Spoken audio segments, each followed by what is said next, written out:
Okay, hey guys, it's Dr. Tina here. I've got Taylor here from Doterra, and he has just an interesting story to tell us about the oils from Kenya, Africa, and how our purchases make a huge difference in the people here. Great. Hi everybody, I'm Taylor. We're looking at the Mara River behind us. We've just had a fantastic week on our co-impact sourcing trip. We visited a place called Lunga Lunga, and we're here in the Mara. We got to visit 2 different distilleries. And I have the wonderful opportunity of living and working in Kenya. We have over 5,700 farmers, small-scale farmers throughout the country that are growing essential oil crops and providing stable, reliable incomes for their families. So when we're talking about small-scale farmers, we're talking about really small scale, like 1 acre, 2 acre farms, where subsistence farmers are relying on the land for their livelihoods. And it's been an amazing journey. I get to work with amazing team members here in Kenya to support these farmers to year on year grow additional crops, to grow their incomes and provide for their families. That's awesome. Okay, so let's put it like kind of in context. Like, what is the average income of a person in Africa or in Kenya? In Kenya, that's a good question. I think GDP per person is somewhere around $1,800 a year. So that would be kind of your average per person in Kenya. I could be wrong about that, but it's in that ballpark. Okay, Yeah. so like just maybe about 100 to 150 bucks a month, right? Yeah. Okay, so like a crop, a 1 acre crop, like how much would that bring in?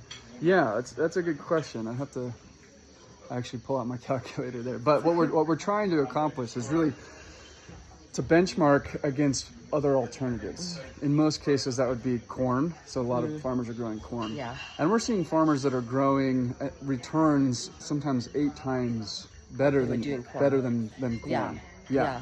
Now it's a bell curve. I mean, there are farmers that do better and some do worse than others. But on average, we're doing at least 3, 4, 5 times corn. That's great. Yeah. And then the corn takes how long to grow, would you say?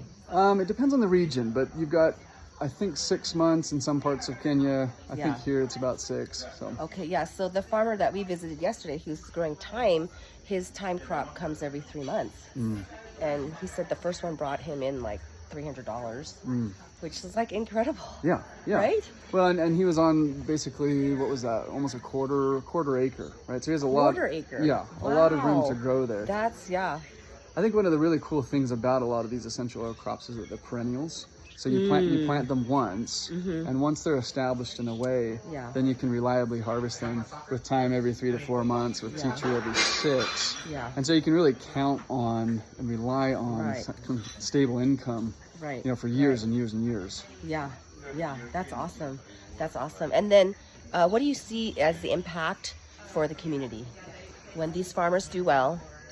And I guess not just the farmers, but the whole community. Yeah.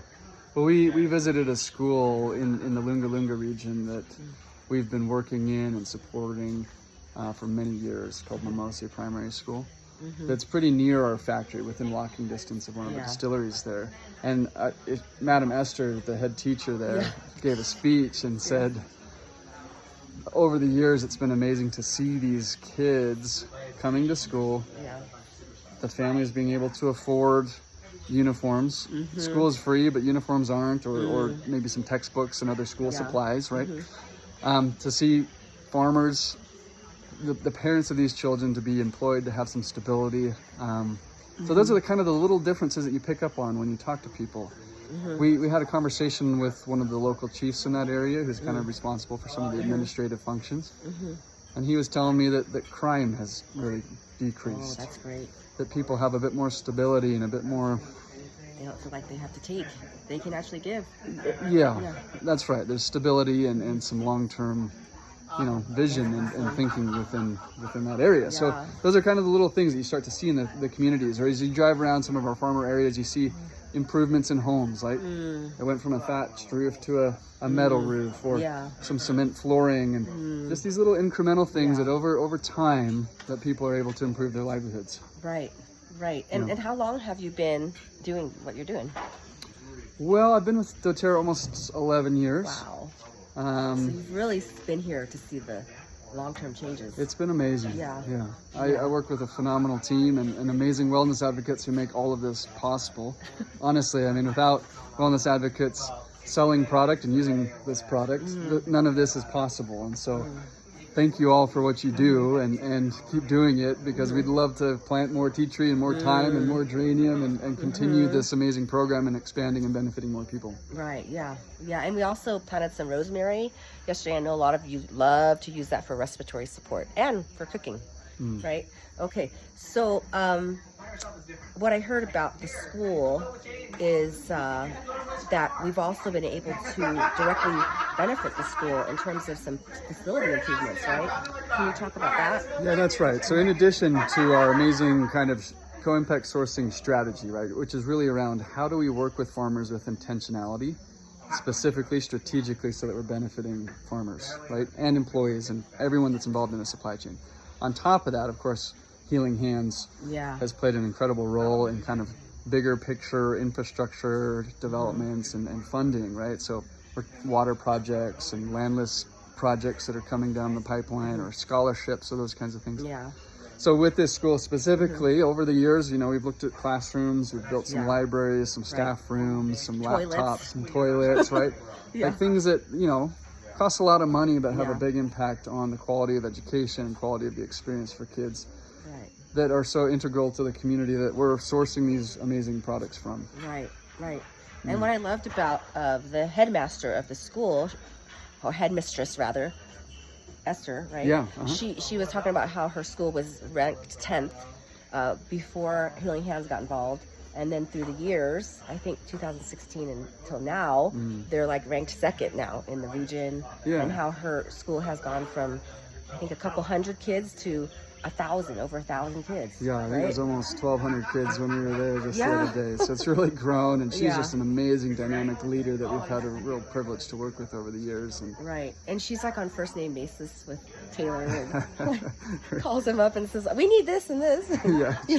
She's awesome. So you're awesome. Oh, thank you. You're awesome. Thank you for what you do, and it was interesting to hear what you went to school for and what your heart was as you've grown. And can you talk about, like, you know, what you studied in college and after that, and how Doterra is kind of in alignment with that? Yeah, so I've been really passionate and interested in kind of what's called social impact strategy. So I studied finance originally, but then moved on and was really interested in an intersection between business and impact, and designing business in a way that actually can do good things for the world. And so ended up studying social impact strategy at UPenn, and then got an MBA at Oxford that focused on what we're doing now with co-impact sourcing and with Doterra. So I've been really lucky to work in lots of different countries, in India and Uganda and Paraguay, and lived in Europe for a little while, and in Kenya for many years.